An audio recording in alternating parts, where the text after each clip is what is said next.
Welcome back, you guys. Today, I want to talk about something that's not really the greatest, most exciting thing to talk about, and that is anxiety. I know. I'm anxious to even do this episode a little bit. Not really. It's fine. I was just trying to rhyme. I don't even know. Anyway, so anxiety is something that I think everyone struggles with. Everyone struggles with it in some way or another, whether it's social anxiety, whether it's depression anxiety. There's so many different strains of anxiety, and I've probably experienced all of them, to be honest. I would say most likely all of them at one point or another. And I know that what I'm currently battling the most is anxiety of not doing everything.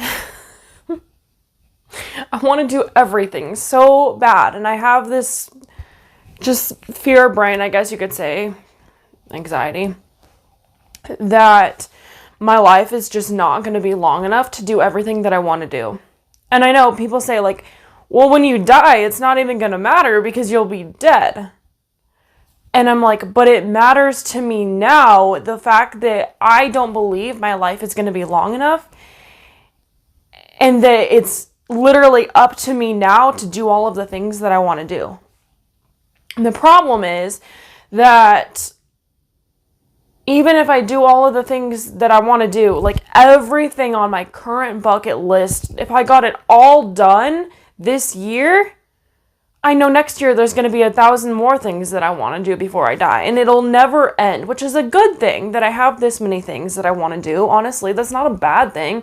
I'd rather die doing or having done 1,000,000 things that I wanted to do and have 1,000,000 more things that I wanted to do. Why does this make me sad? It makes me feel a lot better knowing that I could die and people could look at my bucket list or whatever and be like, these were all things that she wanted to do and she never had the chance, and I want to do it in memory of her. Why does this make me so sad? Rather than she did like XYZ. She was such a great person. And just be glad that I don't, you know what I mean? I want to be like on fire and die being on fire, basically. Anyway, moral of where I'm trying to go with this is not to lead you into depression anxiety, but to just say, like, this is where I'm at. And it's something that I really honestly struggle with. And I think this is also why I got into coaching, is because I am so passionate about knocking off dreams and goals. And this is so what I just am so passionate about. And I want other people to be this passionate and to knock these things off, because it truly creates a snowball effect. If you give a mouse a cookie, you're going to want 10 more. You follow one dream, you fill that one void in your life, and you're going to want to fill the rest. Because that sweet tooth just keeps coming back. It does. Which is what sucks. But it does. It just keeps coming back. But I think it's a good thing. It's not like, it's a good craving. It's not toxic. You're craving cookies and not cocaine. How about that? I think I've mentioned before that this has affected me to the point that I literally will go to events and just not even remember what happened, because I just am so focused on the fact that I am doing the thing and I am doing this and I'm doing that I'm more worried about checking it off my list than I am about actually enjoying the experience as to why I wanted to do it in the first place. That's a little humbling. But it's true, and I feel like on some level, especially in this day and age, we all get so wrapped up into that idea. Like, doing it for the this or the that other than the actual experience. Which is, I guess I could just say I'm a product of this generation. But, on some level, I feel like that's not even the worst thing ever. I mean, if you're at least doing the thing, you're keeping yourself out of trouble, you're having fun, you're at least doing it for a goal, and you're marking off that goal, so I don't see anything wrong with that. But there's something wrong with it when it gets to the point that you literally don't even remember you're doing it.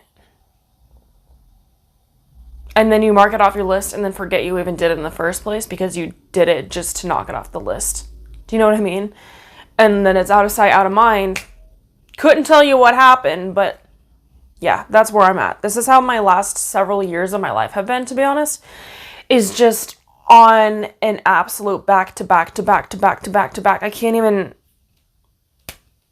it's all run together. I couldn't tell you what happened when, like, it's bad. Anyway, so what I'm trying to I guess, have been trying to break down is how to stop this. What can I get out of this? How can I change this and help other people who also struggle with this?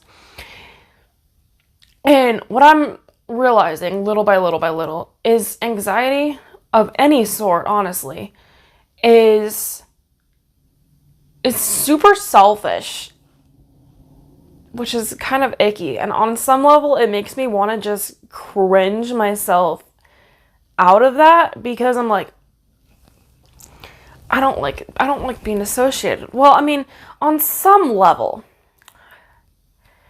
there's two sides to everything, right? And I always take both sides. I can't just take one or the other. I'm in the middle of everything.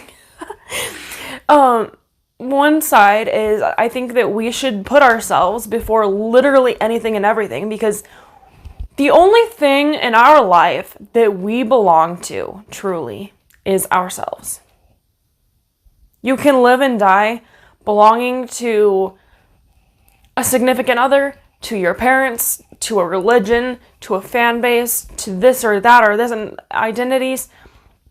But at the end of the day, the only thing that has ever been there for you your entire life is yourself. You have and you always will belong to you. So I kind of hate this idea of selfishness because, I mean, heck yeah, I'm selfish. I belong to me. Why on earth should I put you in front of me? Why? Because it's generous? Yeah, it's generous to help. That it is generous. That doesn't mean that it's right. It doesn't mean that it's right to put you in front of me and your needs in front of mine. And if you're mad that I'm not putting you in front of me, it's because you are selfish enough to think that you deserve all the attention that actually belongs to me before giving it to myself. So the selfishness that you're accusing me of is actually stronger on your end than on my end, because it's not selfish, in my opinion, to put my own personal needs first. It's actually more selfish for someone else to think that they deserve the needs that I need to give myself to them. So as much as I want to say let's just disregard selfishness, it also is selfish though, because we are burdening ourselves on everyone else if that is how we live. I'm sorry, it's true.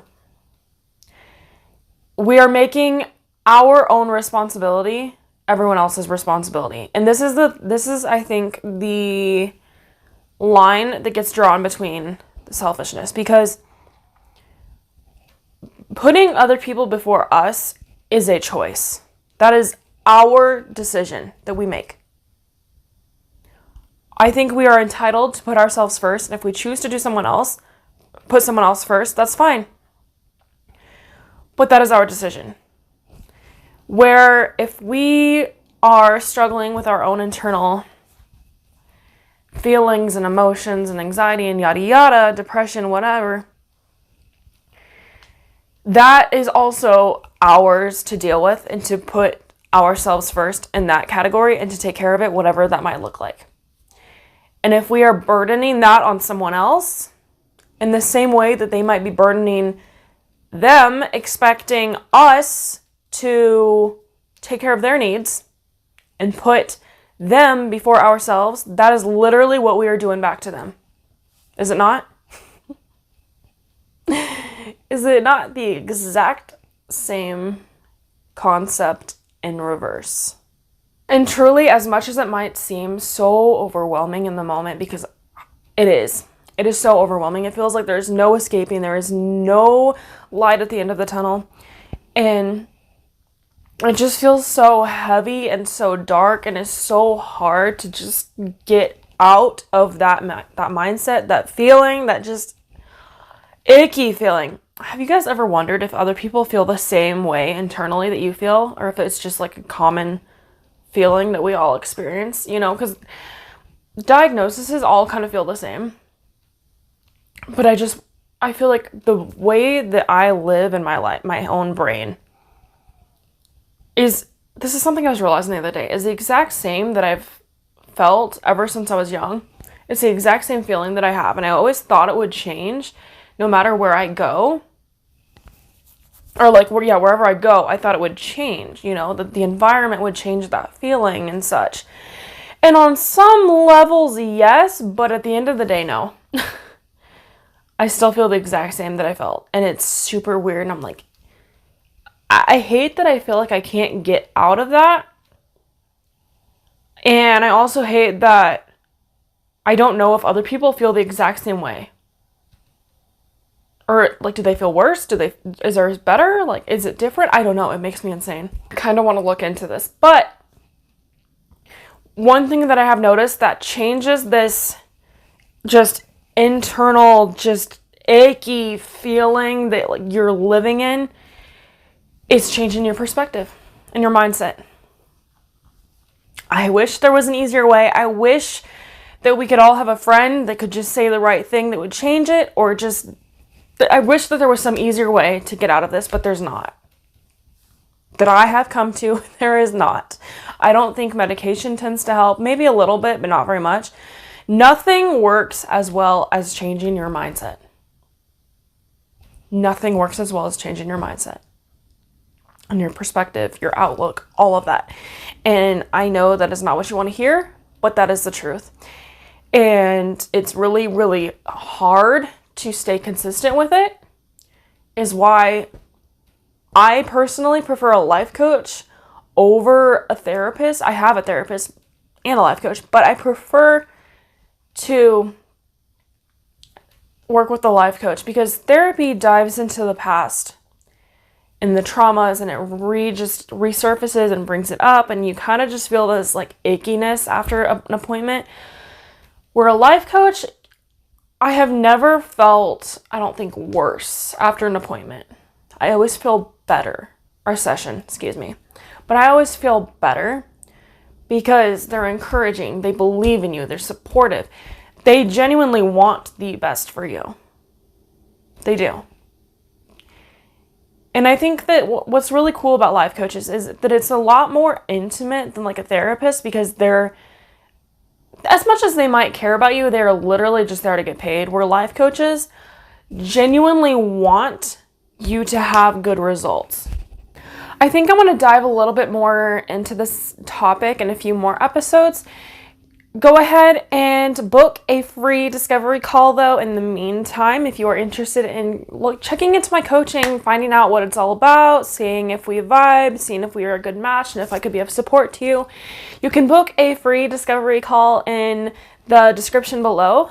There will be a link for a free discovery call. You can also find me on almost any social media platform at Make Waves Coach, and also at Mermaid Kassandra. And also check out my podcast, Make Waves Mermaid Kassandra, available every place podcasts are found. I will talk to all of y'all soon. Go out there and make waves.